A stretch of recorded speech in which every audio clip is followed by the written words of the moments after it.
A few years ago, we started working with college students doing college symposiums in April. We started at Channel 10 and we went to Channel 3. In our third year, we went to Channel 6. I had the pleasure of meeting Caroline at that time. And a funny thing about Channel 6, as someone who's worked in that building, you get attached to these people and you never leave. As I mentioned to you, last week we completed our 5th symposium at Channel 6. They have been wonderful, wonderful supporters to the broadcast pioneers of Philadelphia. And Caroline is just a terrific person. A little bit about her. She was born in Charlottesville, Virginia, and she was raised in Boston and Washington, D.C. She studied, and I know the students always get a kick out of this, she was a religious studies major at the University of Virginia before moving into a TV job with a small syndication company. From there, it was on to the promotion department of Fox 45 in Baltimore, and then to Channel 6 in Philadelphia. As promotion progressed to the zippier title of Creative Services, Caroline moved up to running the department, which included the promotion, staff, graphics, the website, PR duties, and Caroline did this for 7 years. In 2004, she moved into programming as Vice President of Programming, and now includes among her roles the job of executive producing all non-news local specials, including the Thanksgiving Day Parade we're all familiar with. She has never said no to me about the broadcast pioneers. Somebody asked me, why don't you bring your wife to these things? Now you know why. I'm proud and happy to call her my friend, the Vice President of Programming at Channel 6, Caroline Foy Welch. Caroline?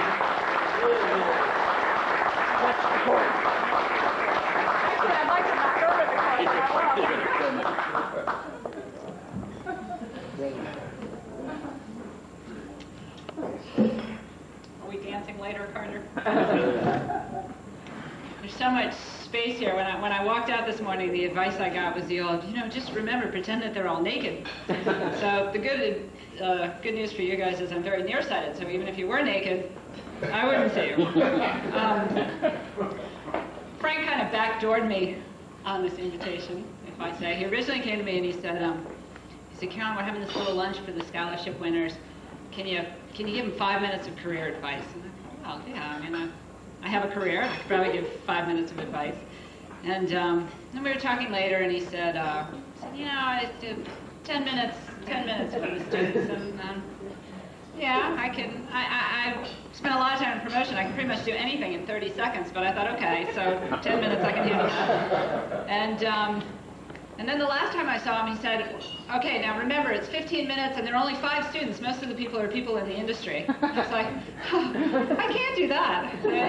It's a little like being asked to give relationship advice to a couple that's been married for 50 years. And I don't feel quite qualified.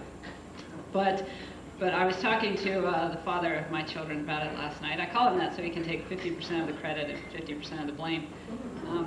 And he reminded me of this talk we had long ago. It was one of those discussions. I know every married person in the room has had one of those discussions because we were discussing something he had not done. And we were discussing it for quite a while, though he would have called it a monologue. And I realized after about 5 or 10 minutes that he wasn't listening to anything that I was saying. And I said, Pete, you're not listening to me. And he's like, what? I said, Pete, we're having this discussion, and you're not listening to a thing I'm saying. And he said, well, I was listening at the beginning, but I've heard it all before, so I decided this was a really good time to think of something else. So if you've heard it all before, please feel free to think of something else. And I did bring my little notes to keep me on track. For the benefit of the students, though, and after sitting and talking to Frank, I could change this over 1,000 times, but I already have my note card, so it's too late now.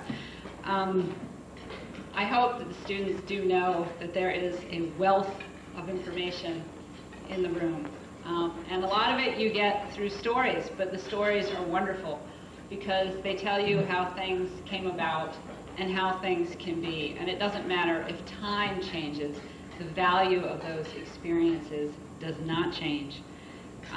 There are people who have been in the industry in this room since I was a kid.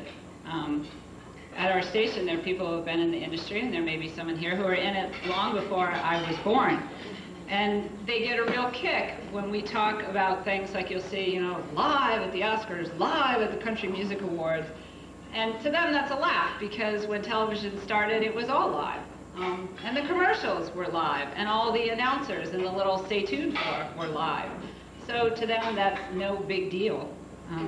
But they did give birth to television as we know it. But the students should never think that they were the last pioneers. When I was your age, digital was a clock. When I came to Channel 6, we had one channel, and now through digital technology, we have 3. When I was in college, and this makes me seem so old, but there were so many people before me who had this too.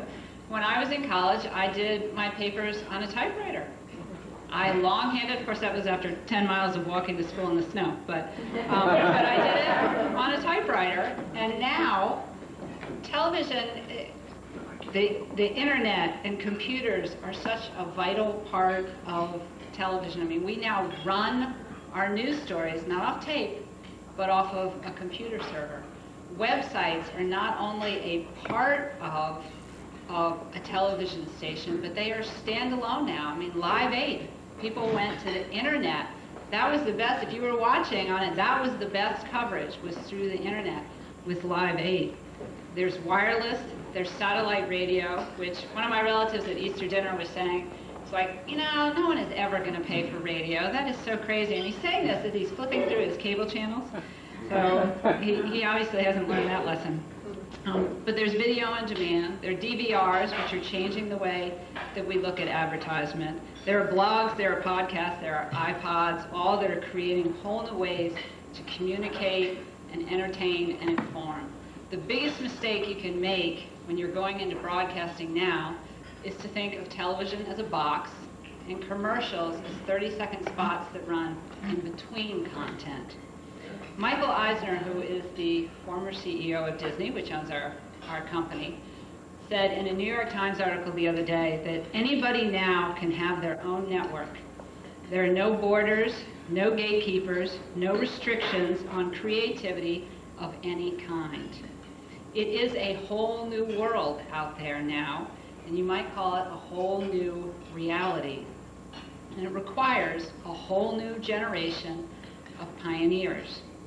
I can't stand up here and tell you what the next big thing is going to be or how to use all this new technology. And if I knew, as one of telling Nikki, and I'll introduce them in a minute, one of my former bosses once said that if he knew, he wouldn't tell anyone anyway, because then he would be the next stinking rich person. But it's up to the students of today to go out there, and they will discover, and they will create, and they will be the pioneers. And it's never been more important. When television and radio began, it was the first time that the world could experience something simultaneously. And now our survival depends on sharing experiences. And when I was growing up, it was all about nuclear proliferation. To me now, it's about the global warming. If we don't communicate, that's something that's imminently and imperatively threatening our current generations. There's so much that still and will continue to have to be communicated. But how and what's the best way to do that? We just need a few pioneers. So it's up to you. It is open to you. You get to set the path, new methods of informing, communicating, and entertaining that we can't even predict while we're sitting in this room. But then one day you can be up here talking about how you were the pioneer. But before, I was making this short so I can get back to work and you can get out. I want to give you just a few of the best advice that I got when I was coming up. One, and I know you guys have had this drilled into you a million times, but internships and or informational interviews are a great entree into the business. An informational interview got me my first job. Internships are prolonged job interviews. The good news is they get to know you. Of course, the bad news is they get to know you. So keep it in mind, it is a job interview. Hold on, I can't read my own tiny little handwriting. It is not the thought that counts, and that's what I want to press home. It is not the thought that counts when you are job searching. grammar and spelling do count. I do that one for the benefit of Frank, but I'm a firm believer in it. If you want to go local, start local. If you want to go network, start network. I could go on about that for a half hour, but I'm not going to. You're just going to have to trust me on that one. Dress for the job you want, not the job you have. That is a piece of advice that someone gave me a long time ago, and I cannot tell you what a difference something that small can make in your career. Learn to do everything you can and be someone your boss can always count on. If your boss can always count on you when opportunities arise, you will get them. If you can live on what you're making and you get a raise, I'm doing this one for all the parents in the room. If you can live on what you're making and you get a raise, save it. Again, I won't explain that one, but when you are at retirement time, you will thank me for it.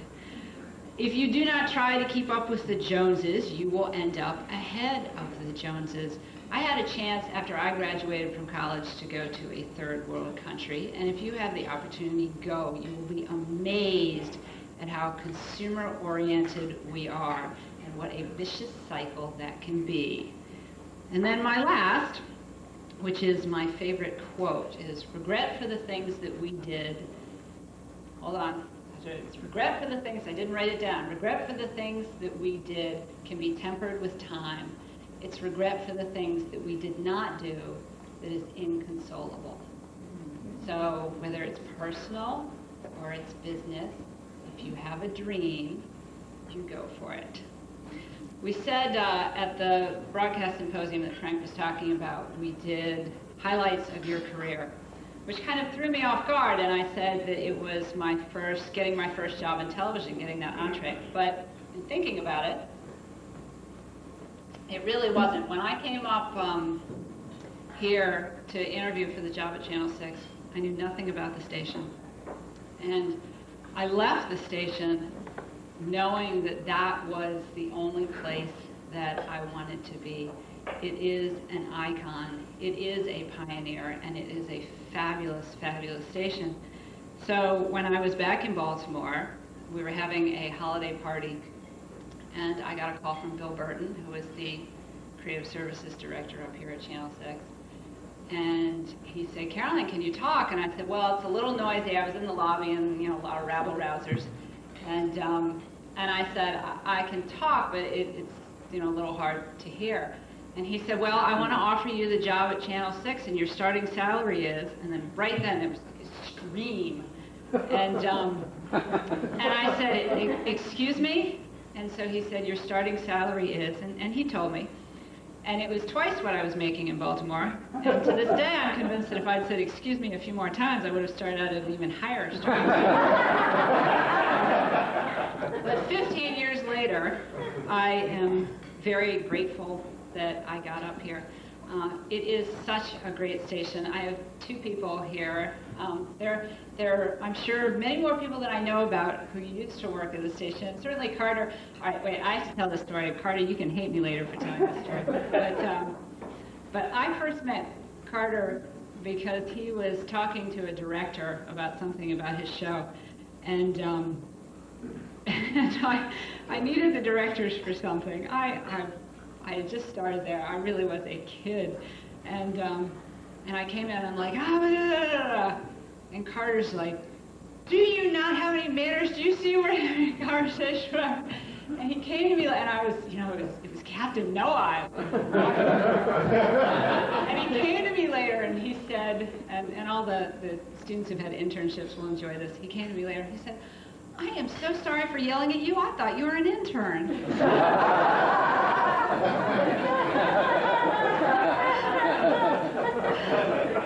Also here, Marilyn Pfister, who is the executive producer in the programming department.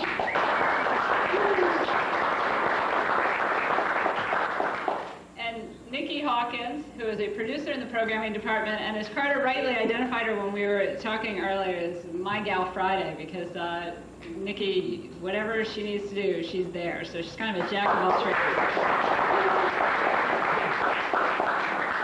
But the people at the station, after 15 years, and having come when I was so young, I like to think younger, because then I wouldn't be so at the age I am now, but 15 years ago, they're like family because everybody has a common mission and a common goal and just an affection, even when you're mad, an affection for the station and the people in it.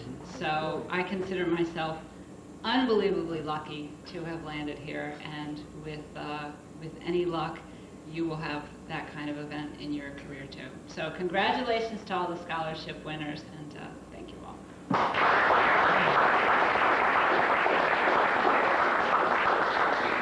If you'll say that, Caroline, we open it up for any questions. Raise your hand. Let me start by explaining again your feeling about grammar and spelling on someone's application. Yeah, the 4 of you were at our symposium. Who was the one who wasn't at our symposium? Were all of you? You were not? Then I'll direct this to you. Now, if I get a resume or a cover letter that has a grammar mistake or a spelling error, I toss it and I don't look any further. I don't even stick their tape in the machine to see they're real. And a lot of people think that that is incredibly harsh. I do that because you are giving me your best. And if that is your best, then when I'm not looking, or when it's not so important, what am I going to get from you? And that said, the one thing that I have to point out, there are many different skills that you need in life and in management. Being good at what you do does not necessarily mean you're going to get promoted, because that's not necessarily, being good at what you do means, great, keep doing what you're doing.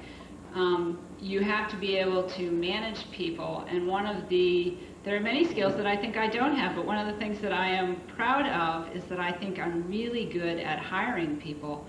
And I have used those incredibly high standards. My former creative services director is now he was assistant to me.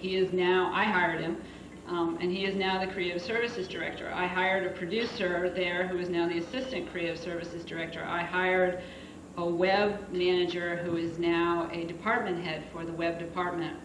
I think I have hired some very good people, and they are doing very well. So I'm not going to lower my standards. So. Any other questions? For those of you, the 2 winners of our awards who are late women, know that Caroline is the second in command at the most powerful television station in Philadelphia. Her boss is a woman, and 5, would you say 5 of the heads of departments are women at Channel 6? It's only gone down because my assistant director was a man, so now but So yeah. the glass ceiling is broken at Channel 6.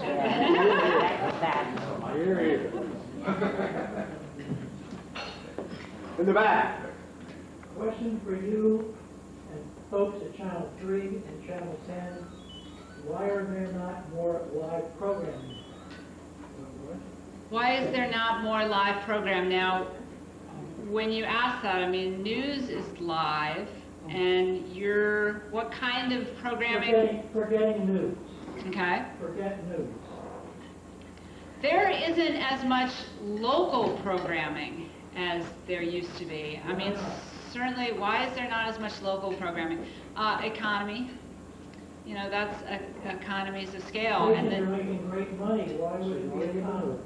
Well, because when the networks come in and you sign an affiliation deal, for the networks then, for them, live programming, well, for us, honestly, it costs us more to do a live program than it does to do a tape program. That said, Channel 6 has an intense commitment to live local programming, and we do more. We do Sunoco Welcome America, the Thanksgiving Day Parade, obviously we do because we produce it.